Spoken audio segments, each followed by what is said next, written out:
Hello दोस्तों, आज का टॉपिक है डाई हाइब्रिड क्रॉस, द्विसंकरी क्रॉस। इसमें सबसे पहले मेंडल ने डाई हाइब्रिड क्रॉस के लिए गोल और पीला बीज कैपिटल आर और वाई को चुना। उसके बाद दूसरा वर्जन हरा और झुर्रीदार बीज स्मॉल आर स्मॉल वाई को चुना।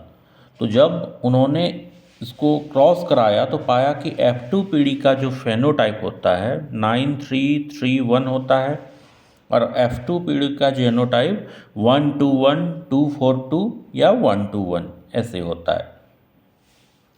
इसके बाद है कि हम लोग चलिए कुछ डिटेल में देखते हैं कि इसी के आधार पर मोनोहाइब्रिड क्रॉस और डाई हाइब्रिड क्रॉस के आधार पर ही मेंडल ने आनुवांशिकता संबंधी नियम दिया हुआ था।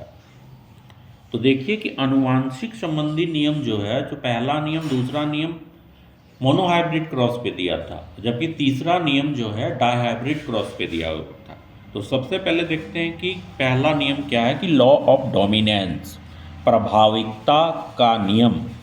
इसमें क्या होता है कि एक जोड़ा विपर्यायी गुणों वाले शुद्ध पिता या माता, ठीक है, विपरीत गुणों वाले शुद्ध माता या पिता आपस में जब संकरण होता है तो उसका जो गुण होता है कि प्रथम पीढ़ी में प्रभावी गुण होता है। ठीक है, प्रथम पीढ़ी में प्रभावी गुण दिखाता है और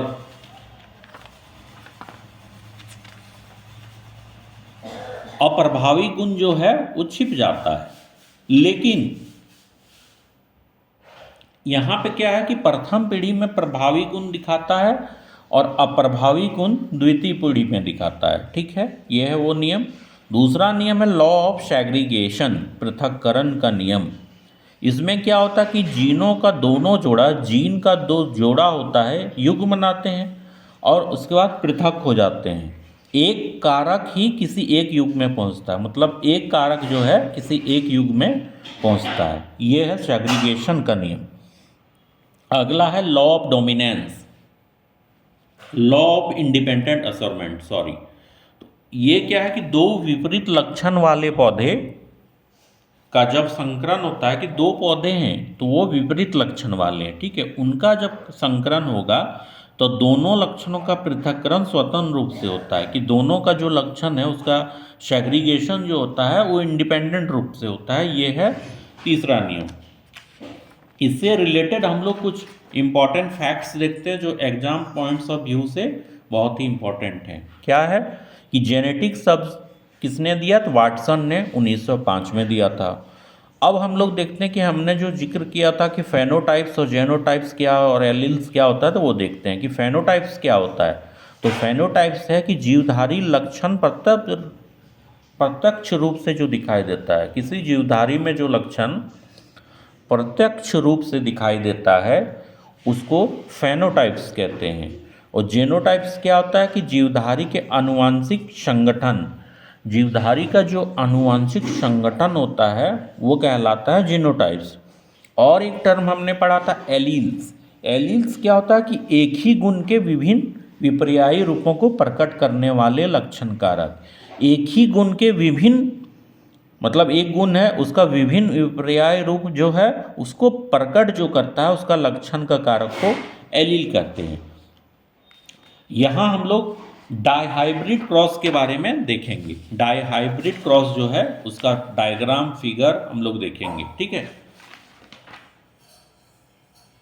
क्या होता है कि डाईहाइब्रिड क्रॉस में कि गोल और पीला डबल कैपिटल आर और वाई और छुर्रीदार हरा मटर लिया गया है, स्मॉल आर और स्मॉल वाई।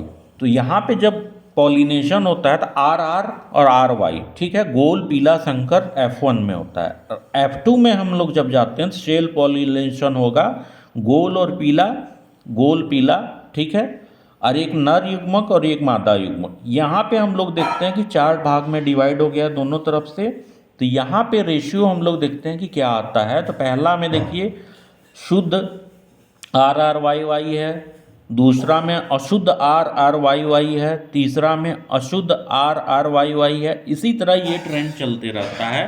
फिर झुर्रीदार पीला का ट्रेंड यहाँ पे है। जब स्मॉल आर और स्मॉल वाई होता है, झुर्रीदार हरा होता है, वो शुद्ध होता है।